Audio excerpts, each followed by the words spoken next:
before y'all get started, I gotta show some love to Wixsite.com. Click the link in the description for our website. We don't go to Franklin, cause that's where all the losers are.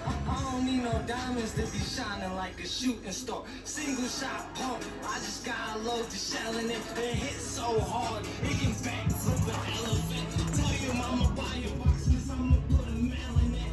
Tell her buy your suit too, so you can go to hell in it. I was getting money while you niggas was sleeping. God blessing me like a nigga was sneezing. Before we even get to the popping and squeezing.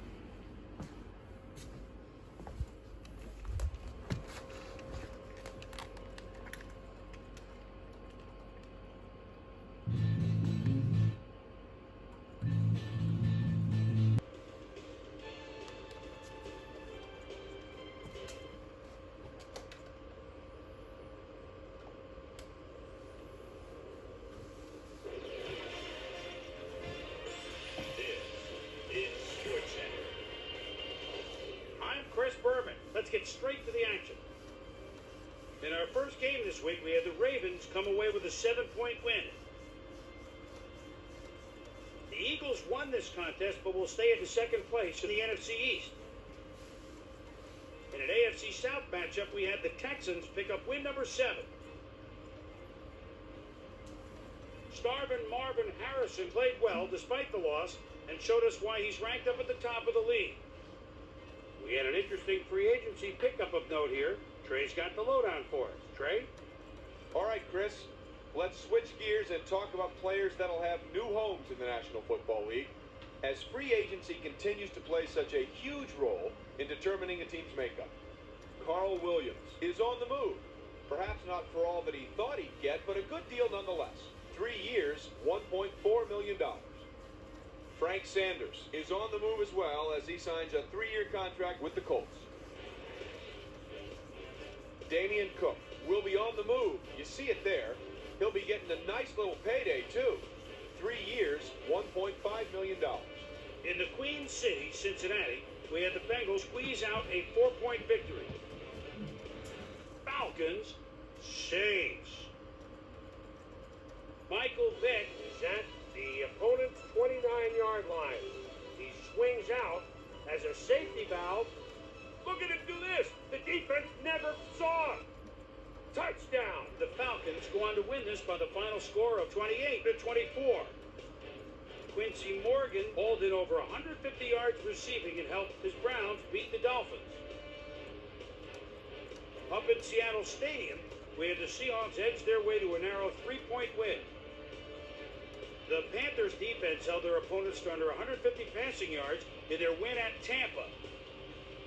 The Packers won on the road and will have to travel again next week when they meet the Bears. The Cowboys lost this one and will now fall to second place in the NFC East. We had a big trade also of note here. Trey's got the lowdown for us. Trey? Over now to news of a trade that might have some ramifications. Walter Rasby leaves the Redskins and is on his way to the Bengals. So he'll bring his pass-catching and blocking skills to a new offensive scheme. In exchange, they'll get someone to beef up their roster.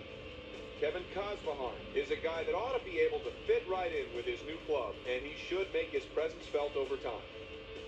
Bills, 49ers. Drew Bledsoe hauling signals at his own 40-yard line. Rolls, then fires a slant. Look at him go. He could go all the way. 60-yard score. The Bills win this one by the final score of 35-10. In a long-standing AFC rivalry, we had the Raiders pick up their 6th win of the year. Derek Mason had a stellar game, but all said and done, his performance wasn't enough to lift his team to a victory. Up in the Motor City, Detroit, we had the Lions show no mercy in an absolutely monstrous win. We had a big injury in this one, and Trey has the lowdown for us. Trey? All right, Chris, thanks. This week had some big injuries, and we'll get to all of them. But we're going to start right here. Kyle Brady might be the biggest loss on this list. It's a torn calf muscle, and the doctors are estimating he'll be out for the rest of the regular season. On to the serious news of the week. Reuben Brown is officially on injured reserve. He'll miss the season, And of all the places you hate to lose established players, the offensive line has to be the worst. So that'll do it for now. Chris, let's send it back to you. And last but not least, we had the Patriots come away victorious. You still coming by? So let's change things up a bit and turn to a guy that's had his eye on the college game, and that's our own Mel Kiper Jr. He joins us now. Mel, your work never ends, I know. Believe me, I know better than anybody else. But it's never too early to start thinking about next year's draft, is it? Well, you're absolutely right. And with the college bowl season upon us, a lot of guys view their upcoming bowl game as more or less an open audition for NFL scouts everywhere. Morrison is a guy, for starters, that I think truly has very few negatives in his game right now. 6'6", 227, out of Rutgers. And guys, when you're looking for that one guy in this draft class of receivers that's going to give you breakaway speed and be a deep threat that can really stretch the field, I think this is the guy right here. Mathis is another guy that's starting to make some noise with a terrific senior season. He was a virtual unknown coming into this year, but people are starting to project him to have a solid NFL career. I'm starting to jump on the bandwagon as well. So that'll do it for now, but you can guarantee that the big board is going to see a lot of risers and fallers between now and April. Yes, indeed. Just 1 week to go, and the playoff picture's starting to take shape. But still some areas that'll need to be cleared up next weekend. We'll start with a look at the AFC playoff picture.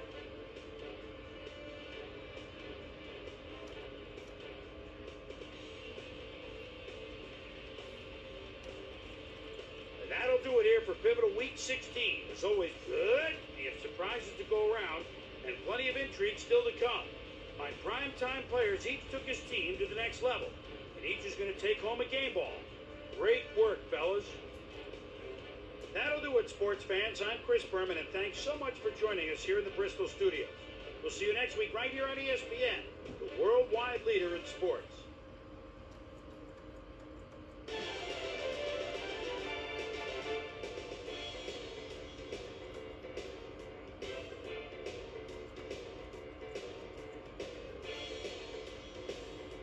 You know the problem with you little niggas? You think you know everything about the damn world, and you don't know shit. My name is Enzo Alore, and I am a certified G and a bona fide stud, and you can't teach Put your hands down when you're talking to me, bitch.